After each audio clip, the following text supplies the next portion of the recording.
પંથકમાં મેઘરાજાની સટાસટી, રોડ ઉપર વહેતા થયા પાણી। उत्तर गुजरात में भारे वरसाद वरसी रह्यो छे त्यारे अरवल्ली पंथक में पण सवारथी ज अनराधार वरसाद वरस्यो। अरवल्ली जिल्ला में वहेली सवारथी वरसादे जमावट करता रोड पाणी पाणी थया हता। धनसुरा तालुका में वहेली सवारथी 2 कलाक में 1.5 इंच वरसाद पड़ता रोड पर जलबंबाकारनी स्थिति सर्जाई। मोडासा नडियाद हाईवे पर पाणी भराता लोको फसाया, वाहन चालको कलाको सुधी फसाया। नीचाणवाळा विस्तारमां पण पाणी भराता लोको हैरान थया। वरसादने कारणे अंबाजी जता पदयात्रीओने हालाकी थई हती। आ तरफ महेसाणा पंथकमां पण मुसळधार वरसाद वरस्यो। वहेली सवारथी ज महेसाणामां वरसादे एंट्री मारी। महेसाणा, ऊंझा, मोढेरा सहितना विस्तारमां वरसादथी रोड पर पाणी वहेता थया।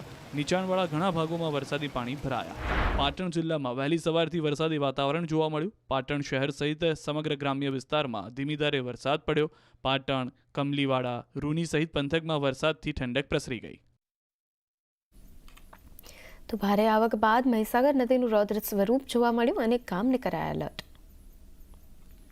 ભારે વરસાદના પગલે નદીઓ ગાંડીતુર બની છે ત્યારે ખેડાની મહીસાગર નદીનું પણ રૌદ્ર સ્વરૂપ જોવા મળી રહ્યું છે।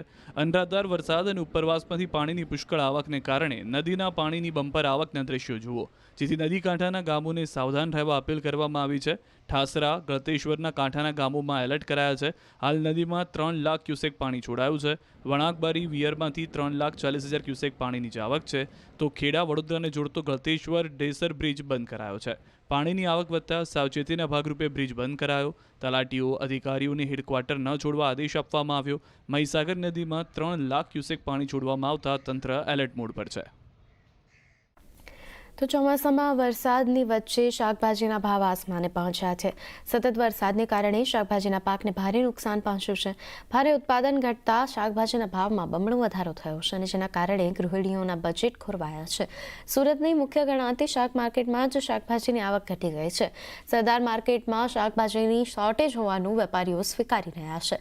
વેપારીઓનું અનુમાન છે કે પખવાડિયા બાદ શાકભાજીના ભાવ વધી શકે છે અને હવે નવો પાક આવ્યા બાદ જ ભાવમાં ઘટાડો થઈ શકે। હાલ ભીંડા, ગવાર, લીંબુ, ટામેટા, ડુંગળી બધાના જ શાક મોંઘા થઈ ગયા છે।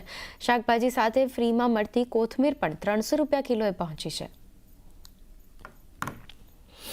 છેલ્લા 2-2.5 મહિનાથી જે અવિરત વરસાદ વરસી રહ્યો છે એના કારણે શાકભાજીના ઉત્પાદનમાં બહુ મોટો ઘટાડો થયો છે।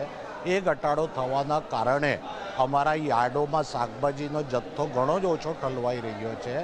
શાકભાજીની આવક ઓછી થવાના કારણે અત્યારે ભાવ ઘણા જ વધ્યા છે અને એમાં પણ ખાસ કરીને એવી શાકભાજી જે પાણીમાં ટકતી નથી, લીલા ધાણા છે, ડુંગળી છે, સૂકું લસણ છે, ગુવાર છે, પાપડી છે, ભીંડા છે, તુવેર છે, આ વસ્તુઓના ભાવોમાં ઘણા વધારો થયો છે।